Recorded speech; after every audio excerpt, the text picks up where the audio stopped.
आज द्विघात समीकरण का दूसरा दिन है। आज हम लोग द्विघात समीकरण का हल निकालना सीखेंगे।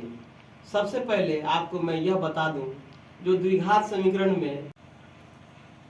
समीकरण के दो मूल होते हैं, अल्फा और बीटा। अल्फा का मतलब हुआ x का पहला वैल्यू, बीटा का मतलब हुआ x का दूसरा वैल्यू।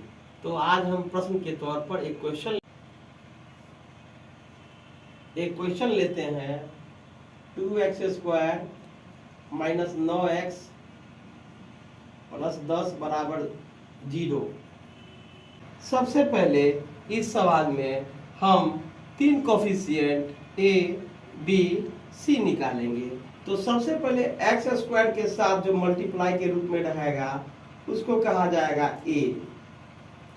x के साथ मल्टीप्लाई के रूप में जो रहेगा उसको कहा जाएगा b, और लास्ट में जो बचेगा उसको कहा जाएगा c। याद रखने योग्य बातें यह है कि अगर माइनस अगर दिया रहेगा तो माइनस भी हम शामिल कर लेंगे। इस प्रकार से हमें a बराबर 2, b बराबर -9 और c बराबर 10 प्राप्त हुआ। तो ये ABC जो है यह द्विघात समीकरण का कोफिशिएंट है।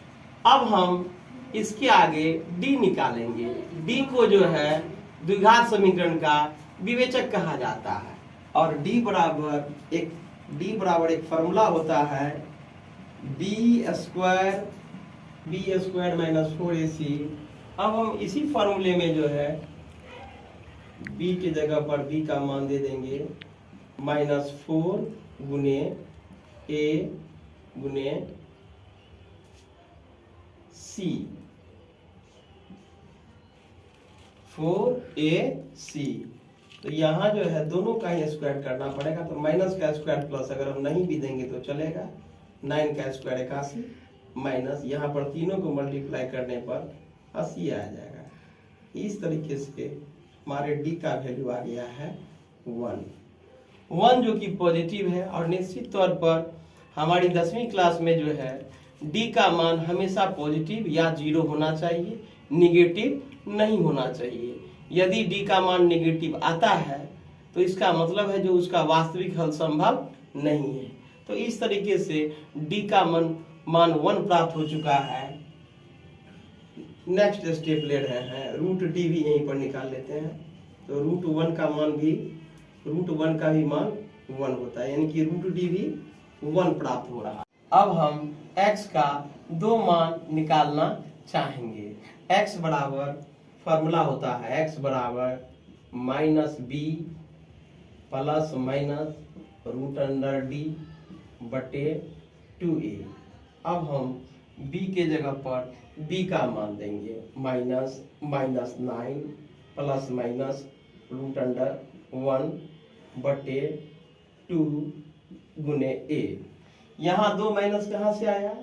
यहाँ एक माइनस फार्मूला से और एक माइनस क्वेश्चन से, तो दो माइनस टकरा गया है ना। माइनस माइनस प्लस, और √1 का मान 1, 2 दूनी 4। तो यहाँ हम देख सकते हैं जो दो चीज है 9 प्लस -1, यानी कि एक बार हमको 9 प्लस 1 यूज करना है और एक बार हमको 9 माइनस 1 यूज करना है। तो यहाँ इस तरीके से 9 प्लस 1 बटा 4 कॉमा 9 माइनस 1 बटा 4, 9 1 10 बटे 4 कॉमा 8 बटे 4। अब अगर कट रहा है तो हम काट सकते हैं। 2 दूनी 4, 2 पंचे 10, 4 एकम 4, 4 दूनी 8, यानी कि 5 बटे 2 कॉमा 2। तो यहाँ पर x का दो मान प्राप्त हुआ है 5 बटे 2 कॉमा 2। यही हमारा आंसर है।